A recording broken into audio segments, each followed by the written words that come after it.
Hello, it's time to talk October statistics. So this should be a pretty quick video. As always, I read 17 books in the month of October, which I'm super happy about. Most of those were for various vlogs. So 9 of them were for Shadathon and 5 of them were for my horror reading challenge. So I will go ahead and link my Shadathon playlist and my horror reading challenge vlog down in the description bar in case you are interested in watching any of those videos.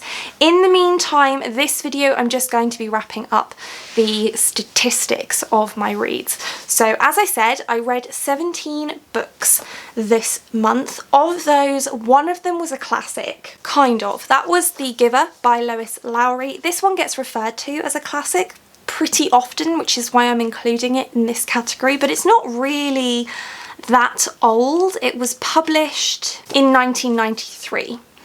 So it's younger than me, but only by 2 years, but still. So I don't know if you count that as a classic, but I'm counting it. I then read 5 horrors, which is wild for me, but that was because I did a horror reading challenge. So for that I read Uzumaki, which is a horror manga by Junji Ito, Gideon the Ninth by Tamsin Muir, which is questionable whether or not this is really horror, A Monster Calls by Patrick Ness, again questionable, but it does get sold in the horror category, House of Salt and Sorrows by Erin A. Craig, which is very definitely horror, and finally The Jumbies by Tracy Baptiste, which is middle grade horror. Then for sci-fi, I'm pushing the boundaries a little bit, but I'm going to say that The Giver is also science fiction because it's dystopian, but definitely with a focus on the science fiction elements. So just one science fiction, barely.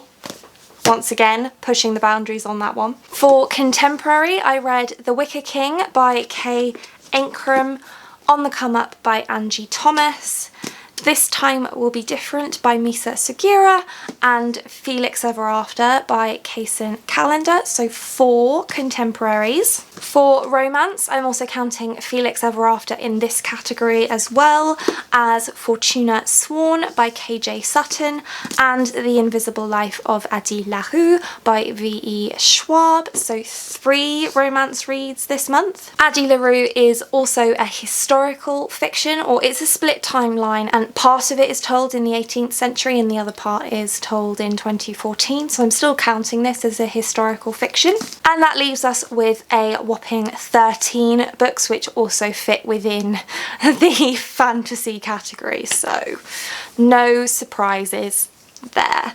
And in terms of series, I didn't continue any series in October, but that is because I am dedicating November predominantly to reading sequels, so I'll be carrying on with quite a lot of series in November. And then finally we have our diversity statistics, which are still not great, but I am trying really hard to read diversely, so I think it's just even more telling on the publishing industry in general, but also it's telling on my history of book buying, because I'm on a bit of a book buying ban right now, which means that I'm kind of stuck with the books that I already have on my shelf, and unfortunately historically I haven't been paying enough attention to buying diverse books. So we have just 4 books by Black authors this month. Firstly, Felix Ever After by Kaysen Calendar, The Wicker King by Kay Ankrum, On the Come Up by Angie Thomas, and The Jumbies by Tracy Baptiste. And then 3 books by authors of colour. So we have An Ember in the Ashes by Sabaa Tahir, This Time Will Be Different by Misa Sugiura, and Uzumaki by Junji Ito. So again, not really good enough, but I will have to kind of make it a focus of my book buying going forwards once I'm not on a book buying ban anymore.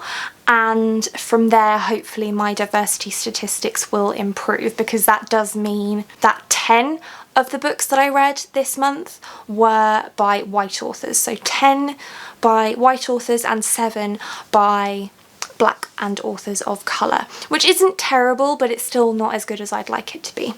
And that's it. Those are all of my statistics for October.